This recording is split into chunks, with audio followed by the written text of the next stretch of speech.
दोस्तों, हिमालय रहस्यों से भरा पड़ा है और ये सदियों से दुनिया के वैज्ञानिकों को आकर्षित करता आ रहा है। इसके रहस्यों के बारे में आज तक वैज्ञानिक भी पता नहीं लगा पाए हैं। दोस्तों, इंसानों की फितरत ही है कि वो सिर्फ उन्हीं चीजों में यकीन करता है जो उनकी आंखों के सामने होती है। लेकिन दुनिया में बहुत से ऐसी चीजें भी होती है जिसे हमने कभी देखा नहीं है और ना हम उस पर विश्वास करते हैं। लेकिन आपके विश्वास पर दुनिया थोड़ी न टिकी है और आपके ना मानने से कोई फर्क पड़ेगा, क्योंकि आज भी दुनिया में ऐसे कई जगह है जो इंसानों से परे है, लेकिन कुछ महान लोगों द्वारा और ग्रंथों में इसका जिक्र आपको मिल ही जाएगा। आज हम आपको बताने जा रहे हैं ज्ञानगंज के बारे में। ज्ञानगंज हिमालय की बर्फ की सुंदर घाटियों के बीच स्थित एक स्थान है। इसे ज्ञानलोक या संबला या सांगरीला के नाम से भी जाना जाता है। पुराणों में इसका जिक्र सिद्धाश्रम नाम से भी विख्यात है। ये भी कहा जाता है कि ज्ञानगंज में अलौकिक शक्तियों वाले कई अमर संतों और महापुरुषों का निवास स्थान है। भारत के प्राचीन ग्रंथ रामायण और महाभारत और भी कई आत्मकथाएं जिसमें हिमालय में इस रहस्यवादी भूमि के अस्तित्व के बारे में जानकारी दी गई है। कहते हैं कि यह स्थान तिब्बत में कैलाश मानसरोवर के आसपास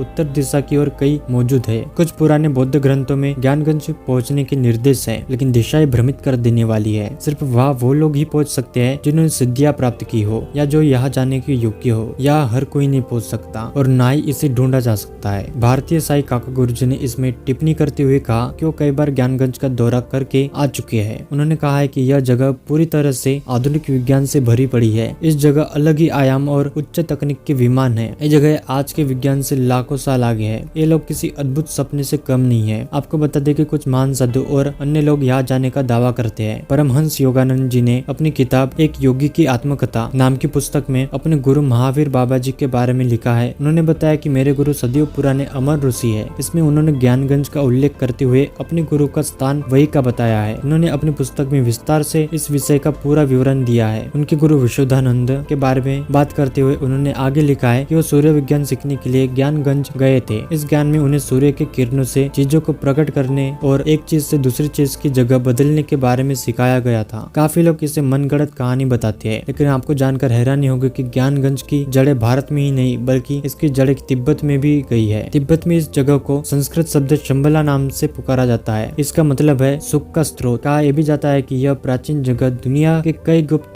ज्ञान की रक्षा करती है। उनका मानना है कि यह अद्भुत क्षेत्र एशिया या हिमालय में किसी अज्ञात स्थान पर छिपा हुआ है। ज्ञानगंज में योगियों के अमर रहने की बात पर विज्ञान तर्क देते हुए ये कहता है कि एक निश्चित आयु के बाद जीव की मौत हो जाती है। अगर बॉडी में लगातार नए सेल्स बनते रहे और किसी तरह से ऑर्गन्स को लंबे समय तक रख सके तो इंसान भी 1000 साल से ज्यादा जी सकता है। न केवल विज्ञान बल्कि आयुर्वेद में भी कुछ ऐसा ही कहा गया है। ज्ञानगंज मठ में रहने वाले ऋषि योग विद्या पारंगत होते हैं और इसी के सहारे वो अपनी भावनाओं को कंट्रोल कर सकते हैं। इंसान ऐसा नहीं कर सकता। इंसान का किसी भी चीज पर कोई कंट्रोल नहीं है और न ही मौत पर उसका कोई वश चलता है। धार्मिक मान्यताओं के अनुसार इस जगह पर एक आश्रम है जिसका निर्माण विश्वकर्मा जी ने किया है। कहा यह भी जाता है कि इस जगह पर आज भी भगवान राम, श्री कृष्ण, भगवान बुद्ध आदि शरीर रूप में उपस्थित है। उसके साथ ये भी कहते हैं कि इस आश्रम में महर्षि वशिष्ठ, विश्वामित्र, महायोगी गोरखनाथ, श्रीमद शंकराचार्य, भीष्म, कृपाचार्य, कनाद, पुलस्त्य आदि को भौतिक रूपों में देखे जाते हैं, जबकि सैकड़ों ऋषिगण हजारों वर्षों से ध्यान करते देखे जा सकता है। इस स्थान के बारे में सर्वप्रथम स्वामी विशुद्धानंद परमहंस ने लोगों को जानकारी दी थी। यदि हम बौद्ध धर्म की बात करें तो बुद्धिस्ट ऐसा मानते हैं कि भगवान बुद्ध ने अपने आखिरी दिनों में कालचक्र के बारे में ज्ञान प्राप्त कर लिया था। उन्होंने कई लोगों को इसके बारे में बताया भी था। इसमें से एक थे राजा सुचंद्र। राजा जब इस ज्ञान को प्राप्त कर वापस अपने राज्य में आए तभी से तिब्बत में उस स्थान को शंबला कहा जाने लगा। जैसे कि पहले मैंने बताया था कि शंबला का अर्थ होता है खुशियों का स्रोत। आध्यात्मिक शक्ति के इस केंद्र में कई लोग जाने का प्रयास करते हैं, लेकिन इसका रास्ता किसी को समझ में नहीं आता। आपको जानकर हैरानी होगी कि आजकल के मैपिंग सिस्टम की मदद लेकर भी इसे ढूंढा नहीं जा सका। प्राचीन ग्रंथों और मान्यताओं के अनुसार ज्ञानगंज 8 पंखुड़ियों वाले कमल की संरचना जैसा दिखता है। यह बर्फ से ढके पहाड़ों से घिरा हुआ है। जीवन का वृक्ष जो स्वर्ग, पृथ्वी और अधोलोक को जोड़ता है उसके केंद्र में खड़ा है। जिन लोगों ने ज्ञानगंज या संबला को देखा है उनके लिए यह झिलमिलाता शहर है जिसमें रहने वाले लोग अमर है, जो दुनिया के भाग्य का मार्गदर्शन करने के लिए जिम्मेदार है। इस रहस्य में राज्य के भीतर रहते हुए वे सभी धर्मों और विश्वासों की आध्यात्मिक शिक्षाओं की रक्षा और पोषण करते हैं। दूसरों के प्रति अपनी बुद्धिमत्ता का पालन करते हुए वे अच्छे के लिए मानव जाति की नियत को प्रभावित करने का काम करते हैं।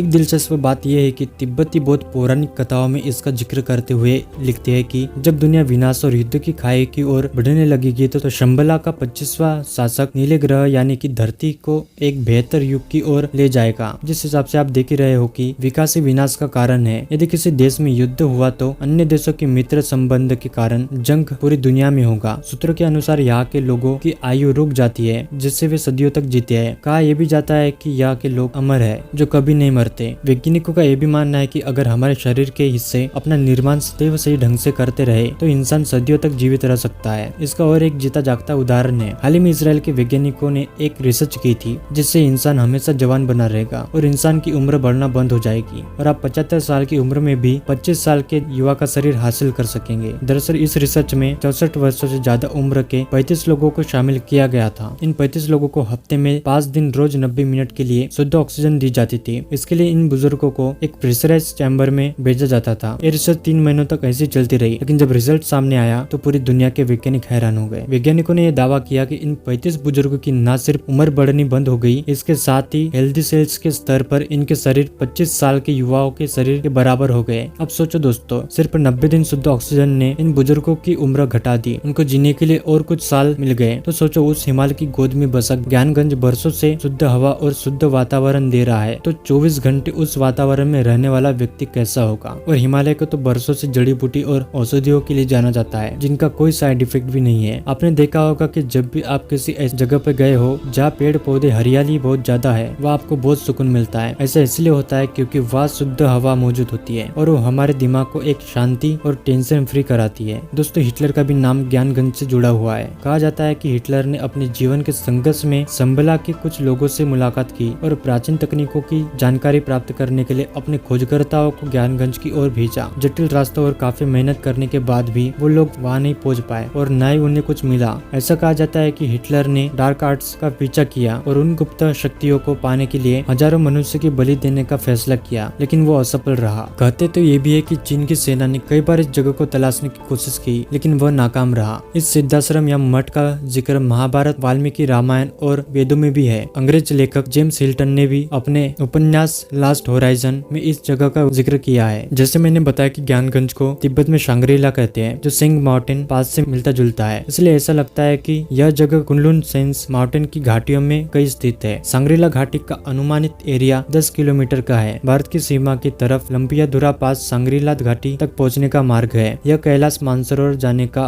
प्राचीनतम लेकिन बेहद जटिल रास्ता है। साल 1962 भारत चीन युद्ध के बाद लंपियाधुरा का रास्ता लगभग बंद हो गया है। प्राचीन काल में मानसरोवर जाने वाले साधु संत उत्तराखंड के धारचूला से होते हुए गुंजीकुटी और पार्वती ताल होते हुए कैलाश मानसरोवर जाने वाले साधु संत उत्तराखंड के धारचूला से होते हुए कैलाश मानसरोवर जाने के लिए लगभग 18,000 फुट की ऊंचाई चढ़कर लुम्पियाधुरा पास पहुंचे थे। यहाँ से 1500 फुट नीचे कैलाश मानसरोवर की जड़ में ही शांग्रीला घाटी यानी ज्ञानगंज की अनुमानित स्थिति मानी जाती है, लेकिन चौथे डायमेंशन यानी आयाम में होने की वजह से यह आम लोगों की निगाहों से परे माना जाता है। दोस्तों, ज्ञानगंज के बारे में सभी धर्मों की अपनी अपनी मान्यताएं हैं और मैं इन सभी मान्यताओं की रिस्पेक्ट करता हूँ। वीडियो कैसी लगी कमेंट सेक्शन में जरूर बताना और आप जिस भगवान को मानते हैं उनका नाम कमेंट सेक्शन में लिखना ना भूलना। मिलते हैं किसी अगली वीडियो में, तब तक के लिए अलविदा, जय हिंद।